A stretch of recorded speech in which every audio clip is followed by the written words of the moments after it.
Je regarde un animé par semaine pendant un an, c'est l'occasion de découvrir des pépites que j'aurais manquées à leur sortie. Pour le mois de février, je poursuis ce marathon par les animés sortis en 2015.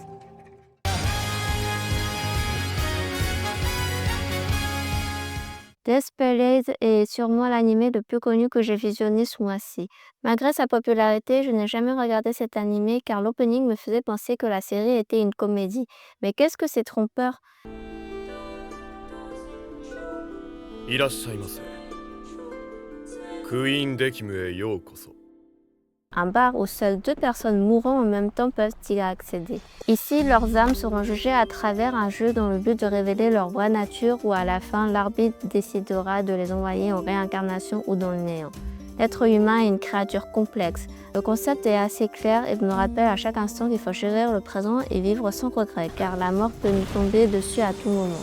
Personnellement, j'ai adoré les premiers épisodes qui nous plongent directement dans cet espace plein de mystères, mais j'avoue que plus j'en apprends sur cet univers, plus ça me désintéresse. Je crois que j'aimais bien justement l'ambiance mystérieuse que ça dégageait. Les personnages ont des chara-design originaux et malgré ce qu'ils laissent paraître au premier abord, l'histoire suit un fil conducteur. Bref, un animé qui vole des tours du monde pour son concept. Punchline, que je surnomme affectueusement l'animé sur les petites culottes, se déroule dans la maison Kolai où résident 5 locataires pour le peu originaux. Une idole justicière, une médium, une lycéenne déscolarisée, une inventrice de génie et notre héros Yuta où son âme s'est retrouvée séparée de son corps. Oui, je sais, tout ça ne fait pas beaucoup sens. Et si en plus je vous disais qu'à chaque fois Yuta perçoit une culotte et qu'il perd connaissance, une météorite s'écrase sur la Terre provoquant l'extinction de l'humanité. Mais qu'est-ce que c'est que cet animé? Et pourtant j'ai bien aimé alors que ce n'est pas gagné au départ. C'est un animé déconstruit où l'on comprend tout qu'à la fin. J'aime bien les chara-design des personnages et j'ai fini par vraiment m'attacher aux liens qui les unissaient. Si le ecchi vous dérange ici, il fait partie intégrante de l'histoire et apporte quelque chose au scénario. J'ajouterais même que les lingeries sont très jolies.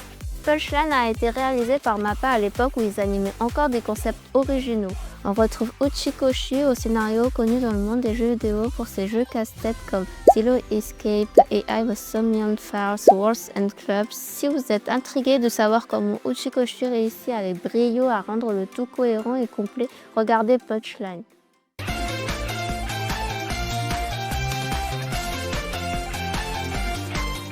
Quel dilemme! Comment vous parler de School Life sans trop vous en parler? Je vais prendre le parti pris de vous laisser le plaisir de découvrir par vous-même. Sachez juste qu'on suit l'histoire de 4 filles qui font partie du club de la vie à l'école. Elles ont une règle importante à respecter, celle de ne pas rentrer chez elles. J'avoue que quand j'ai lancé le premier épisode, je me suis vraiment ennuyée, jusqu'à ce que le twist arrive à la dernière minute, remettant en question tout ce que je venais de voir. C'est un animé qui a un scénario bien construit, riche en rebondissements et qui m'a procuré beaucoup d'émotions, que ce soit de la joie, de l'amertume, mais surtout de l'angoisse. La réalisation est vraiment bonne. School Life est pour le moment l'animé qui m'a le plus bouleversé émotionnellement de ce marathon. Sakurako-san est un animé d'enquête. La protagoniste Sakurako est fascinée par les os. À partir d'un squelette, elle est capable de déduire les causes de la mort. Accompagnés de Shotaro, ils vont être amenés à résoudre diverses affaires. C'est un animé d'enquête sympathique à suivre où vous apprendrez pas mal de choses.